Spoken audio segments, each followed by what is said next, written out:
So, as many people like to breed ball pythons or really any type of snake, this is kind of a basic setup that you see a lot of times in a lot of people's videos. Now, that being said, I do things a little bit differently than a lot of people. So, to begin with, this is in fact the setup that I would use, for instance, a snake either in quarantine or a new baby snake before it starts to eat and shed regularly. I always like to keep it on paper towels and fairly minimalistic so that way I can monitor their health a little bit better. When you have it with substrate and things like that, it ends up being a little bit more difficult to keep track of stuff. So this is that very minimalistic setup that you see a lot of people keeping in whenever they're starting to breed or have a large amount of snakes. And as I said before, other than keeping with that, just monitoring your health with new snakes either coming in or being born, I like to do it up a little bit bigger. So obviously this is a little bit larger of one than you normally see. Normally they're a little bit smaller that you see in most baby ones. This is my larger either holdback or just secondary rack that I got in.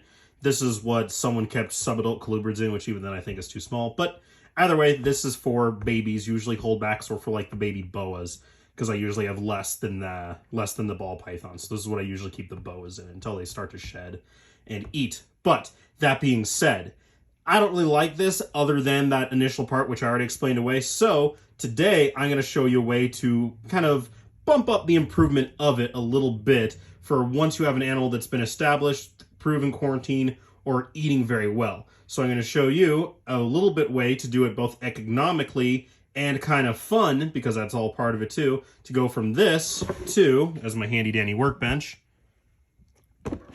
this. To start off, we're going to use a soldering pen like we have on previous builds. This makes it so that way it's a much smoother surface of the final product when we cut the openings and the holes. You can use a saw or a knife, but this way it's usually a little bit softer of an edge. You don't have to worry about sanding down rough or sharp spots. Always make sure that you do that in a well-ventilated area or outside. So we used things like things from the Dollar Tree and the dollar store to do this before, right? And like the very cheap deli cups. So we have our individual tub, whatever size that we're going to use.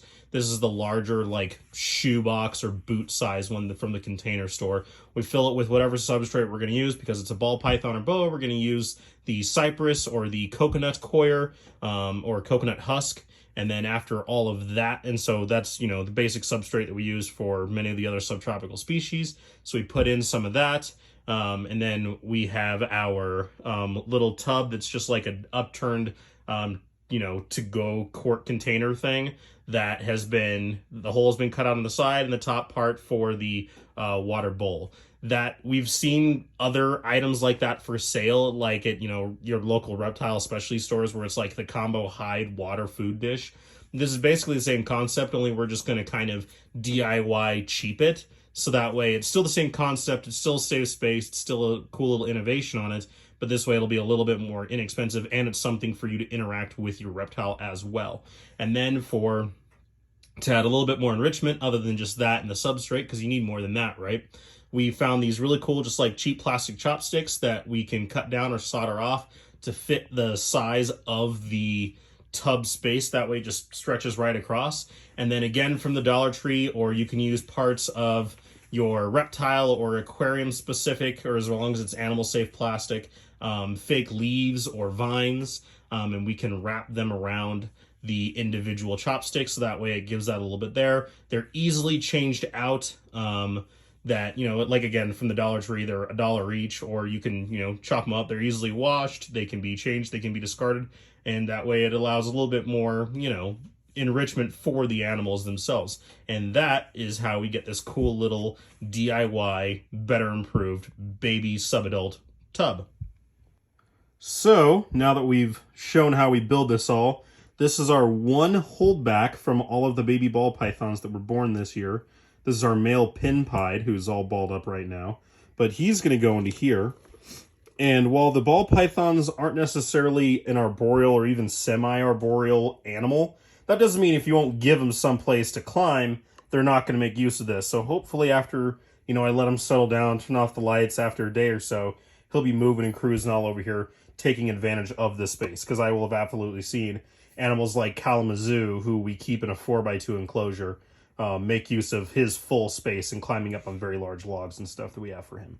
So our one holdback pin pied, that is in here. And then after the kind of season is over for the boas going to and from shows that we're vending at a couple different reptile shows this season, we're going to bring them back, put them in quarantine like every animal that goes to and from a show. And then after that, they've been cleared of that, they're going to go into setups just like this.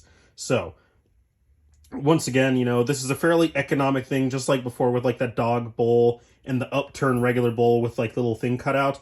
That was all done from the Dollar Tree. This is also done from the Dollar Tree. You know, just a plastic chopstick, the dollar vines. This is a little thing, and then, you know, just a little deli core container, or you can get a smaller one that you can just cut a hole in here too. So, you know, still very economic for people who want to breed, but just kind of, you know, taking a little bit better of a step up in just the kind of general husbandry and keeping that we can do. Little small steps that I think will make a difference for a lot of people, especially moving forward. You know, there's still going to be a space and a reason for breeding animals in racks and rack systems, because otherwise that's, you know, that's the economics of it. It's very hard to breed animals even on a small scale, especially animals that get a little bit larger in larger enclosures. So that's why we try to do the larger racks, like we see behind me, these big female ball pythons instead of the 41 quarts. And even then, they're on substrate. They have hides even in those things. They have multiple things to interact with. They can be changed out. And this is a very easy way to do the same. At the Dollar Tree, you can just pull this out, replace that up. You can move this around. And then once it gets larger and this doesn't work, you can still put that down and put something like a regular hide in here too. But hopefully you enjoyed this video. It was just a little bit of a change up. Just to show you just another fun way to do things.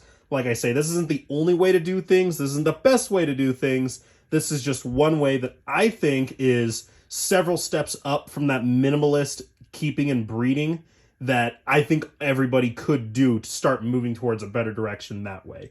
Hopefully you enjoyed the video. Hope you're having a great day. Please like and subscribe if you can, and we'll check you next time.